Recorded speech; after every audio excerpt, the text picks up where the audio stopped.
please subscribe and don't forget to press the bell icon to get notified whenever we upload a new video.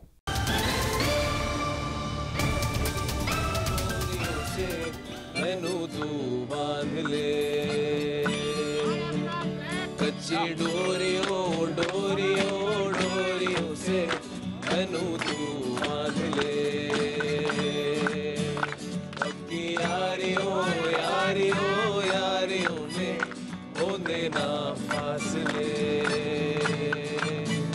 ए नाराजगी कागजी सारी तेरी मेरे सोनिया सुन ले मेरी दिल दिया गल्ला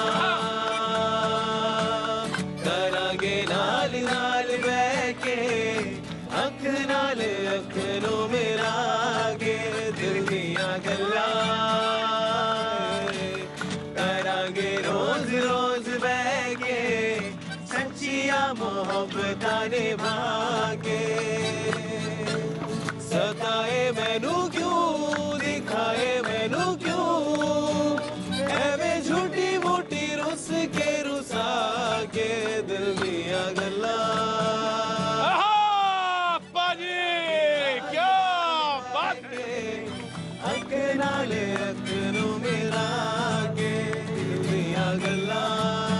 शुक्रिया, बहुत बहुत शुक्रिया, बहुत बहुत शुक्रिया तार छेड़ने के लिए, साथ छेड़ने के लिए और सुर छेड़ने के लिए बहुत बहुत शुक्रिया। तमाम जनता का मैं शुक्रिया अदा करता हूं। रोज की तरह आज मौजूद बातचीत के सिलसिले को जोड़ेंगे। तमाम दूर से लोग आते हैं, रुकते हैं और यही वो जगह है जिसे हम कैनॉट प्लेस कहते हैं। जी हाँ, गेट नंबर 6 आजकल पता है भैया जी का। जी हाँ, भैया जी यानी शो का। लोग अक्सर पूछते हैं कि ये भैया जी क्यों, भैया जी मतलब क्यों? भैया जी मतलब ये कि आप हम वो लोग जो आज अपनी बात कह सकते हैं और आके अपनी बात कह सकते हैं। तमाम वो लोग जिनको लगता है कि कहाँ जाएं, कैसे कहें, कौन सी बात कोई सुनेगा या नहीं सुनेगा, ये वो जगह है, ये वो मंच है जहां आप अपनी बात कह सकते हैं। तमाम डिबेट शोज होते हैं जहां तमाम मुद्दे तय होते हैं, लेकिन यहाँ कोई मुद्दा नहीं, आपकी अपनी बात। हाँ, अलबत्ता ये बात जरूर है कि हम यहाँ पे मेहमान आते हैं, मेहमान पार्टिसिपेट करते हैं, एक बहस जरूर होती है, लेकिन मैं अक्सर ये कहता हूँ कि मैं अपनी बहस बदल सकता हूँ यहाँ आकर भी। और वो ये कि अगर जनता कहेगी नहीं ये बात होगी, ये बात नहीं होगी, तो जनता की बात होगी, फिर इसके अलावा कोई बात नहीं होगी। बहुत बहुत शुक्रिया, आपका प्यार, आपकी मोहब्बत बार बार यहाँ लेके आती है और मुद्दे की शुरुआत करते हैं। क्यों नौजवान इतना चेहरा उतारा हुआ क्यों खड़े रहते हो तुम यार? क्या नाम है तुम्हारा? विश्वास। नाम है विश्वास और इतना आंखों में पानी, क्या बात है भाई? सर, जिसका परिवार 2 साल से बिना बिजली के रह रहा हो, खास अंबाला शहर के बीच में, वो किस तरह रहेगा आप खुद बताइए। क्या 2 साल से अंबाला में बगैर बिजली के? हाँ जी सर। भाई क्या क्या मसला क्या है, बताओ भाई। सर 2013 में हम केस जीतते हैं बिजली बोर्ड से, हमें कोई बिल नहीं आता है। 2013 से 2016 तक हम उनको चिट्ठियां देते हैं, रजिस्टर डाक देते हैं कि हमारे को बिल दीजिए, हमारी बिजली चल रही है, बिल दीजिए, बिल दीजिए, नहीं देते। 2016 में मेरे माता पिता वहाँ पर पंचायत समिति में जाते हैं, उनको बोलते हैं, इनको कंप्लेंट करते हैं, तो वो जबरन आकर मीटर उखाड़ जाते हैं, बदतमीजी कर कर विदाउट डॉक्यूमेंटेशन मीटर तोड़ दिया जाता है और उसके बाद अपने आप को कवर अप करने के लिए, अपनी स्किन बचाने के लिए वो एक चोरी का केस बना देते हैं। देखिए साहब, बिजली का बिल का एक मसला अंबाला का, 2 साल से एक परिवार अंबाला शहर के अंदर बगैर बिजली के रह रहा है। ये वही बात हुई कि पानी काट दी जाए, रसद काट दी जाए। हाँ, आज तो पद्मावत वाले बैठे हुए हैं। हाँ, मुझे करनी सेना वाले सामने दिखाई दे रहे हैं, ब्राह्मण समाज वाला भी दिखाई दे रहा है। आज तो झांसी रानी भी होगी और रानी पद्मावती भी होगी।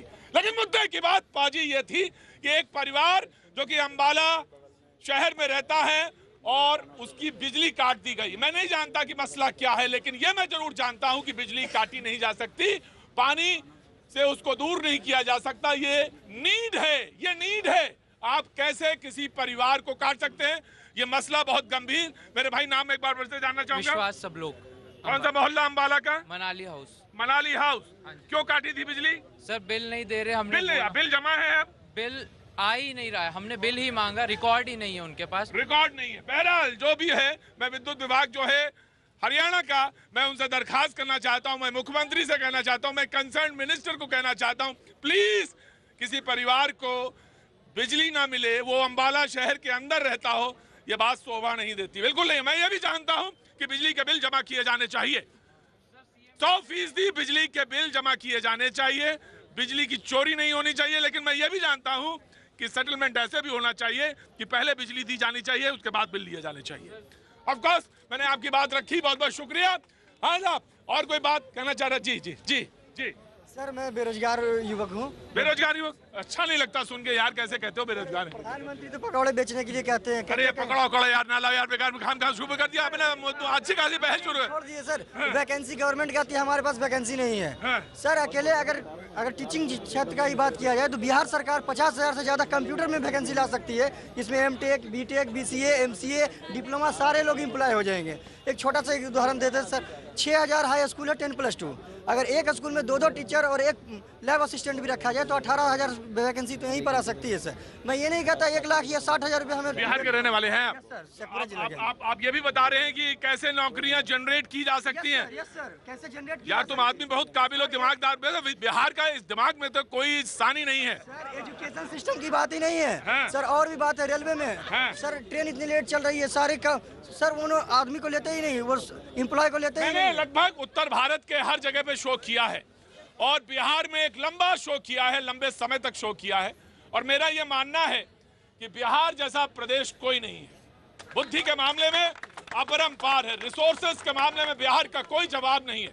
सिर्फ और सिर्फ हाथ को काम मिल जाए और सही जगह चीजें लग जाएं तो ये प्रदेश कहां पहुंचेगा ये सबको, मतलब मैं इसका अंदाजा नहीं लगाया जा सकता है। पूरे दुनिया में बिहार अपना स्थान रखता है। आ गए आप? यहाँ के मेधावी बच्चे हर क्षेत्र में आगे हैं और मैं किसान हूँ, लेकिन किसानी के हर क्षेत्र में मैं भी एक कारगर इंसान हूँ। नहीं मुझे जब सुनिए भैया, अरे छोड़िए भाई, अब देखिए बिहार ज्यादा तारीफ कर दी क्या बिहार की? नहीं एक सुनिए मेरी बात, मैं बेरोजगार युवकों की बात सुनूंगा, लेकिन बिहार के बारे में ज्यादा तारीफ ये है कि बेहद बोलने में शार्प हैं, बहुत दिमाग से बोलते हैं। बहुत बहुत शुक्रिया साहब, मैं आऊंगा आपके पास, लेकिन ये इसको मत पकड़ा करिए, मेरी नौकरी है ये। जी जी। Hello, good evening everybody. मैं चाहती हूँ कि आप सब ये बताएं कि जब तक आप जॉब देंगे नहीं, एक्सपीरियंस आएगा कैसे? हाँ जी। मैं आप क्या काम करती हैं? सर बेसिकली मैं अंबाला से हूँ। मैं यहाँ घूमने आई हूँ और अपना एनजीओ रन करती हूँ गरीब बच्चों के साथ। गरीब बच्चों के साथ यहाँ पे दिल्ली में? नहीं, अंबाला। अंबाला में। तो क्या स्पेशलाइजेशन है एनजीओ का आपका? सर मेरा मेन है मोटिवेट करना। मोटिवेट करना, बहुत अच्छी बात है, आप करिए आराम से और बड़े जज्बे के साथ मोटिवेट करिए। नहीं सर, मैं भी बिहार से हूँ, जैसे आपने बोला बहुत मेरे को अच्छा लगा। सर अभी ये आई हुई है, ग्रेजुएशन करके आई हुई हैं और अभी ये नौकरी की तलाश में थी। 500 रुपये किसी ने कोई, मैं कंसल्टेंसी के चक्कर में फंस गई, अभी रो रही थी किनारे बैठ के। रो रही थी तो?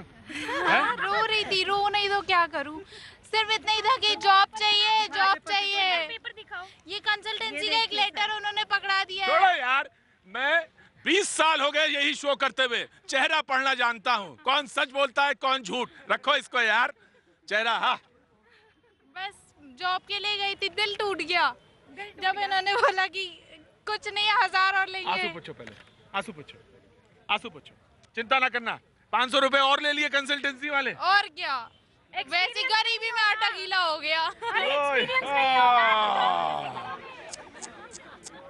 मालूम है, कभी जब बात कही जाती है तो अंदर तक चीर देती है। रोना मत, आंसू पोछो, एक मिनट बहन, आंसू मत पोछना और ऐसे रहो।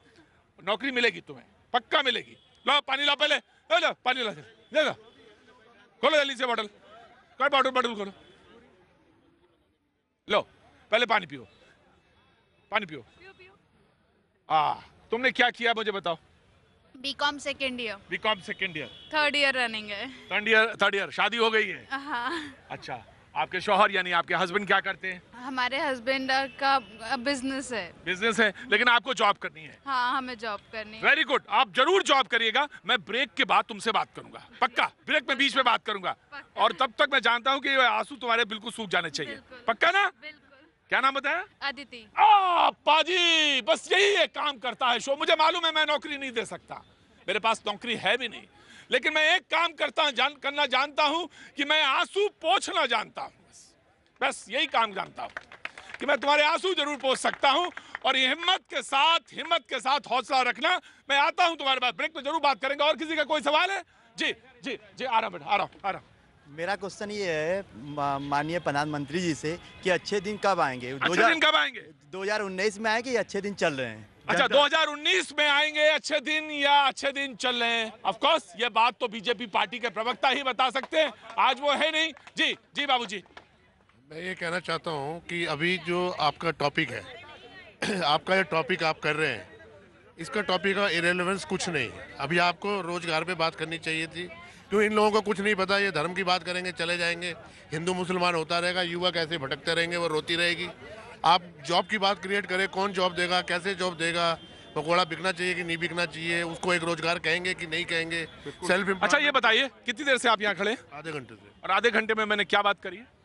आपने पब्लिक के फेवर की बात करी, उनके फेवर की बात करी। चाचा दिल से रख के बात बोला करो, झूठ ना बोला। झूठ बोलते इतने सच्चे इंसान हो आप, आपके ऊपर झूठ अच्छा ही नहीं लगता है। मैं झूठ नहीं बोल रहा, मैं बोल रहा हूँ कि आप आधे घंटे मैंने बात करी ना, अब मैं वही बात कर रहा हूँ। मैंने ये भी कहा एक मिनट रुके, मैंने ये भी कहा कि मैं बात बदल सकता हूँ, जनता चाहेगी तो बात बदल। हाँ, आपका कोई मुद्दा था, बिल्कुल भूलिए मत। माननीय प्रधानमंत्री जी ने नारा दिया मेक इंडिया का, मगर लघु उद्योग मंत्रालय जो केंद्र सरकार का है वो ऐसा नहीं सोचता। वो सोचता है कि लघु उद्योग भारत के बंद हो जाएं, बड़े उद्योग आएं, जिससे उनको ज़्यादा फायदा होगा। वो लघु उद्योग 5 करोड़ लोगों को रोजगार देते हैं, मगर इनको इससे मतलब नहीं। हम लोग 3 साल से जो सुविधाएं देते थे इन्होंने बंद कर दी, और 3 साल से चक्कर लगा रहे हैं। आज भी गए थे लघु उद्योग मंत्रालय, डेवलपमेंट कमिश्नर मिले, कोई हल नहीं निकल रहा। पूरे भारत में लघु उद्योगों को बंद करना चाहते हैं। लघु उद्योग ऐसे उद्योग जो कुटीर उद्योग, और लघु उद्योग ऐसे उद्योग जिससे कि तमाम सारे लोगों को रोजगार देते हैं भारत में, मगर ये उद्योग मंत्रालय नहीं सोचता। वो सोचता है बंद हो जाए, ये बंद हो जाए, बड़े बड़े उद्योग आ जाएं, उनसे उनको फायदा है, इनसे कोई फायदा नहीं हो रहा। जी बाबूजी ध्यान रखिएगा, ध्यान रखिएगा। जी जी, कुछ कहना चाह रही थी आप? बोलिए बोलिए। नहीं, अच्छा आप खड़े रहना चाहते हैं? जी हाँ हाँ। जैसे सर रेलवे का पहले फॉर्म आता था, रेलवे का फॉर्म आता था, उसमें 40 रुपए लगते, जो आपको पोस्ट किया जाता उसमें 40 रुपए लगते थे। हाँ। आज ऑनलाइन भरा जा रहा है, जिसमें 500 रुपए लग रहे हैं। मैं जनरल हूँ और गरीब हूँ सर, तो मैं क्या करूँगा आगे चल के? मैं जनरल हूँ, गरीब हूँ, तो मैं क्या करूँगा? शास्त्री जी, मैं शास्त्री जी से पूछ लूँ अगर कहो तो। बड़ी देर से खड़े, चुनाव में नहीं खड़े शास्त्री जी। शास्त्री जी मुद्दे के लिए खड़े। शास्त्री जी, आपको ये सब उद्योग धंधा, यहाँ पे सामने खड़े बाबूजी वो गाली देते, बाबूजी आप उद्योग पे बात किया करिए, धंधे पे बात किया करिए, और आप रोजी रोटी पे बात किया करिए। ये नहीं दिखाई देता, ये सुनाई नहीं पड़ता। आपको सिर्फ दिखाई देता है कि ब्राह्मण महासभा एक ईंट से ईंट बजा देगी अगर कुछ कहा, कुछ बोला तो। आपको यही दिखाई पड़ता है सिर्फ? नहीं, देखिए, ब्राह्मण जो है समाज का मूर्धन होता है। अरे ब्राह्मण क्या सारे लोग होते हैं? आप अकेले क्यों बोलते हैं? समाज का नेतृत्व जो है शास्त्रीय दृष्टि के अनुसार, महाराज मनु स्मृति के अनुसार ब्राह्मण समाज का नेतृत्व करता है। आप बताइए, आप क्यों विरोध कर रहे हैं? अब आप बताइए कि रानी झांसी फिल्म का विरोध क्यों कर रहे हैं आप? देखिए, रानी झांसी के जो पिताजी हैं मोरो भाई पंत, वो एक ब्राह्मण परिवार से थे, और ब्राह्मण कन्या है। कन्या चाहे ब्राह्मण की हो या किसी की भी हो, अगर वहाँ पर किसी प्रकार से, और जिस प्रकार से आजकल पिक्चरें बन रही हैं, ये दुर्भाग्य की बात है कि आज देशभक्ति की पिक्चरें बंद हो रही हैं, देशभक्ति पर पिक्चरें नहीं बन रही हैं, और ना ही एक मर्यादित पिक्चरें बन रही हैं। आज ऐसी पिक्चर बन रही हैं जिनको आप बाप और बेटी दोनों एक साथ बैठ करके देख नहीं सकते। त्रिवेदी जी, ब्राह्मण आप भी हैं, मेरा नाम अजय उपाध्याय है, लेकिन मैं ऐसा ब्राह्मण हूँ जो समाज के सबसे नीचे तबके के लोगों की लड़ाई लड़ना चाहता हूँ।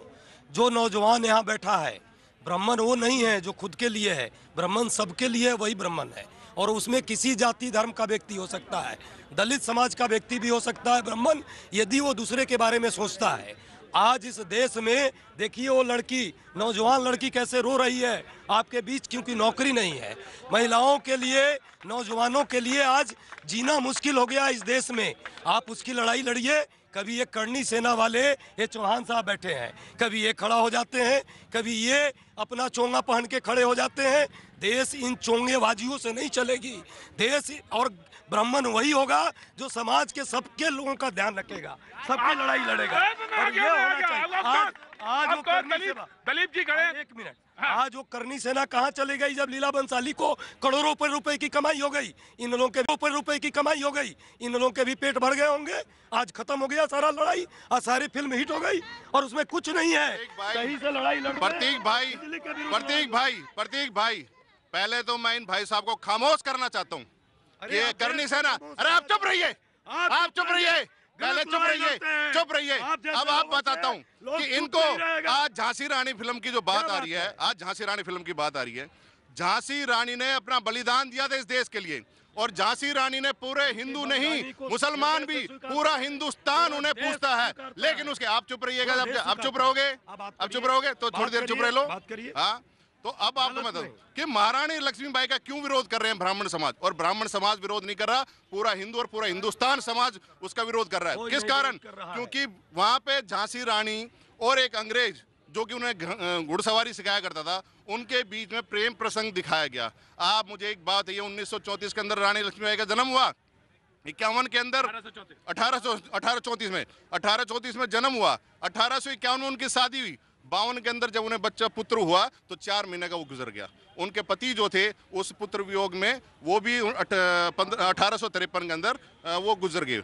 उसके बाद जो 1854 के अंदर जो आज़ादी की लड़ाई शुरू हुई, पहली जहां पे अंग्रेजों से जो भिड़ा वो था रानी लक्ष्मीबाई। और उनके बारे में अगर कोई अगर गलत चीज दिखाएगा, क्या फिल्म जितनी भी फिल्म इंडस्ट्रीज है उनको सिर्फ यही रह गया है कि इसके अंदर फिल्मों के अंदर आप दिखाइए हिंदू मुसलमान को लड़वाइए। आप ऐसी फिल्में क्यों नहीं करते? किसकी घाट? आपकी साठगांठ है, आपकी साठगांठ है, आप जैसे लोगों की, आप जैसे गद्दारों की साठगांठ है। अरे आप सुनो, उसके अंदर मैं आपको बता रहा हूँ, क्यों नहीं लड़ रहे? हम तो लड़ रहे हैं, हम लड़ रहे हैं।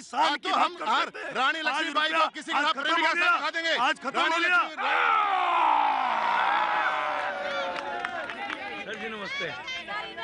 नमस्ते, गद्दार कौन है? मैं बताना चाहूंगा। तो मैं पूछूंगा आगे फुटपाथ से कपड़ा बेचकर। जी ऑफ कोर्स। सर, ये मुद्दा क्या उठा रहे हैं आप लोग, उसके बारे में जानने के बाद मैं जवाब देना चाहूंगी आपको। ठीक है। जो पद्मावती, आज कितना पद्मावती के साथ इतना कुछ हो रहा है, उसके लिए तो आवाज ही नहीं है। क्यों नहीं है? आज मैं भी पद्मावती हूँ, मेरे साथ अन्याय हो रहा, कहाँ है वो बेचारे जो हमारे फेवर में खड़े, वो कहाँ हैं? करनी सेना वाले। करनी से हमारा बच्चा है, मैं बेटी को एडमिशन कराने जाती हूँ, एडमिशन नहीं होता है। वो बोलते हैं कि हाबी नहीं, इधर कहते हो लड़की बचाओ, बेटी पढ़ाओ, बेटी पढ़ाओ बचाओ। और बेटियों के साथ जो आज के टाइम में हो रहा है, कहाँ है? अभी जो हमारी महिला बुजुर्ग जो महिला है, उन्होंने जो बात की वो बहुत सही बात कही है, लेकिन ये सवाल शायद हमसे नहीं, ये सरकार से सवाल होगी। जो नौकरियां नहीं मिल रही हैं वो सरकार का जिम्मा है। तो आप आंदोलन नौकरियों के लिए क्यों नहीं चलाते हैं? हम आंदोलन करते आए हैं। सुनिए, आप नौकरियां आंदोलन के लिए आप अपना आंदोलन इसके आंसू पोंछने के लिए क्यों नहीं चलाते हैं? आप क्यों नहीं चलाते? प्रतीक जी मैं आपको बता दूं, आज से कुछ साल पहले जो है निर्भया कांड हुआ था। मैं आर के पुरम में रहता हूँ, पहला वो शख्स था जो निर्भया के, जब मेरे को पता चला था, उसके अंदर आंदोलन में शुरू किया था। और वो आंदोलन अगर नहीं होता तो शायद आज निर्भया को आज तक जिस तरह से न्याय नहीं मिलता। अगर हम लोग